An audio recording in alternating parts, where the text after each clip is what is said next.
Alright YouTube, this is a 2015 GMC Acadia, and today we're just going to be doing a quick tune-up. Basically just changing out the plugs. The coil packs look fine. So there's some videos out there and some information that requires you to remove the manifold, the intake air snorkel, excessive wiring harnesses, and I just don't see the purpose of that.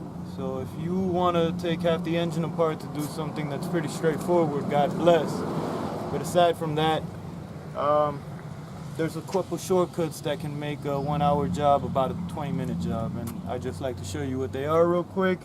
We're going to start by you got to remove the top engine cover. I have already began while my associate went to go set the camera up, just because I wanted to get this over with. But realistically, it's not very involved. You just need a 5/8 socket. You're going to be looking for a 5/8 socket, ideally that has a little boot inside, so that when you are extracting the plugs, they don't fall. You know, this is an awesome tool. But realistically, you don't really need a special socket, because if you are just the occasional do-it-yourselfer on the weekends, you can just get a regular 5/8 socket and jam some toilet tissue or notebook paper in there, and that's also a quick workaround for not just spark plugs, but generally speaking, anytime you want to defy the laws of gravity and hold the bolt upside down with a socket. So keep that in mind. Tissue paper or notebook paper, that's an old school trick. Back to this, we're going to remove the engine cover, pop the front plugs out. That's really no big deal. You are going to want to remove the emissions sensor that's right up front on top of cylinder number 3. For the back, that's where it gets dicey. Realistically, it's the same thing as the front. 3 10mm bolts secure the coil packs in place, and you can actually reach over the intake manifold and unhook them and remove them, but it is a tight squeeze. Just a little FYI. I'm working with gloves because it's a hot vehicle. The engine's still hot to the touch, so but realistically, that's about it. So just to recap what we've discussed so far: remove the engine cover, remove the 3 10mm bolts that secure the coil packs in place. Once you do remove the coil packs, obviously at this you have removed the connector first, and the battery is always the first thing to come off. You gently want to pry these off, okay? And wiggle, wiggle, jiggle, jiggle, they'll come off. Don't pry too hard, because you will damage these. They break, bend, and kink for no good reason whatsoever. So if you are trying to demonstrate your strength towards it, so don't. All right. So I'll just be wrapping it up from the back side, and as I said, pretty straightforward. I've already changed the 3 in the front, so I guess you guys will be sticking with me for the 3 in the back. And the first thing that you want to do is pop it in.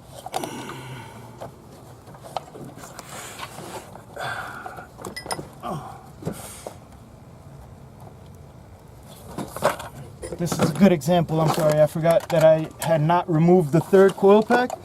So this is a good example. I'm wiggling, I'm jiggling, and for added leverage, very gently underneath the where the male connectors go into the coil pack, I just used a little little flathead to pry gently on, and I kind of just pried from here, you know. And then once you get enough clearance, obviously from here, you want to work all angles evenly. But yeah, I forgot that one was back there because we were setting up the camera for you fine folks to watch. So now we're back to it. All right.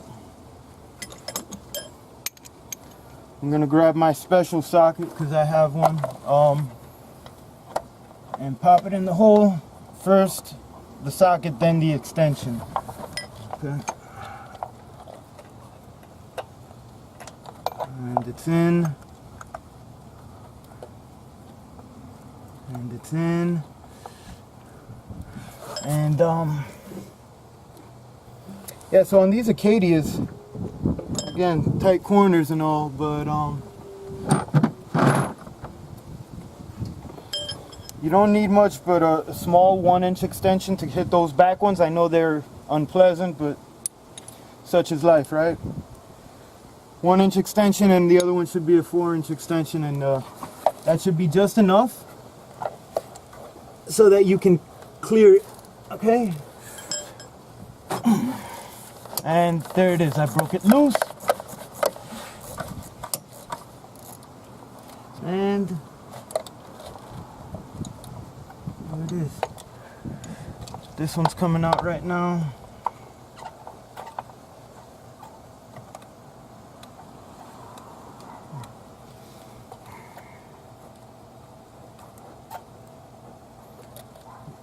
I unfortunately don't have the clearance here. I'd be using a ratchet, an electric ratchet back here.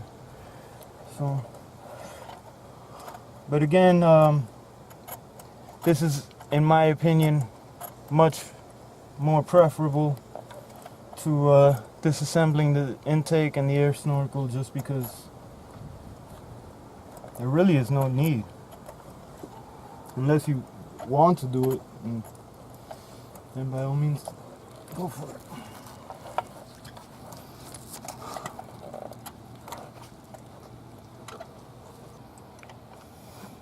And here we go. That one just came out as promised. And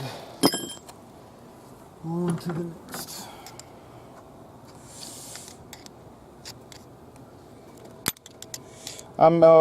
If you're wondering what I'm doing, I'm just pushing my little rubber boot back in.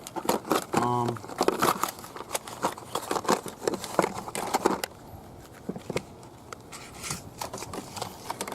want to explain the gap.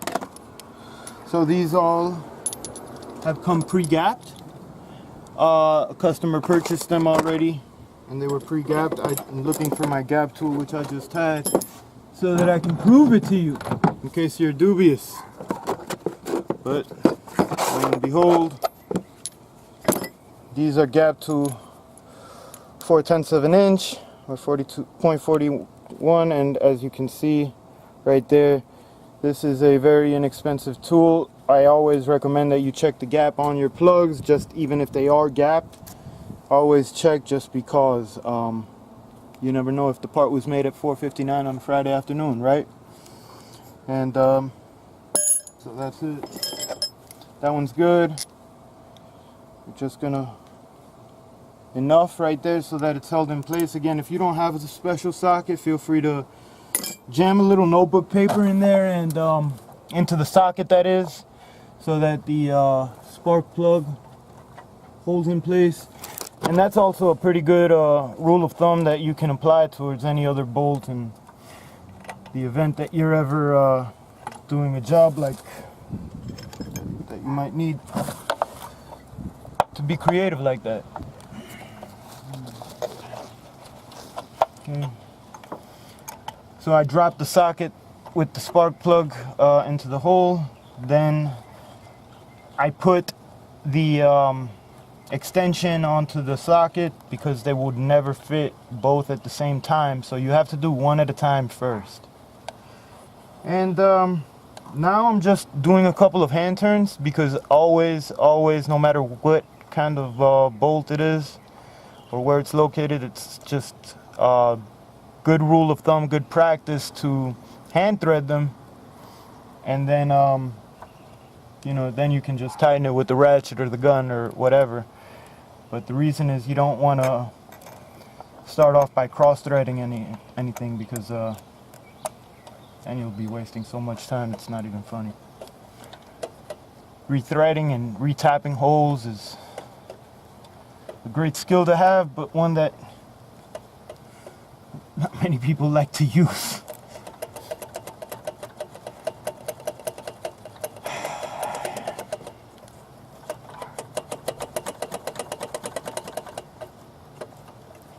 This is the interesting part, the difficult part, that I'm trying to remove the socket with the boot from the hole because it's gonna go back together. And if you used notebook paper at this stage of the game, you definitely want to make sure that you have retrieved all the notebook paper that you put in the socket. This is what I was talking about. See, I almost lost my little rubber boot.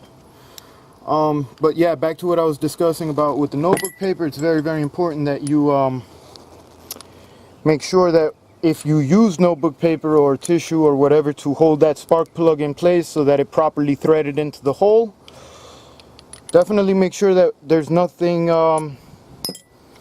no debris left in the spark plug port, because that will definitely cause some interference and some engine performance issues. So moving on along, got one down, 2 more to go.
So as I mentioned, we're just wrapping up the back.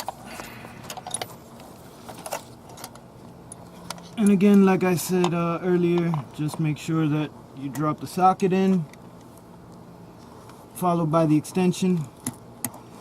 And this method will just save you the time of having to remove the manifold and stuff like that.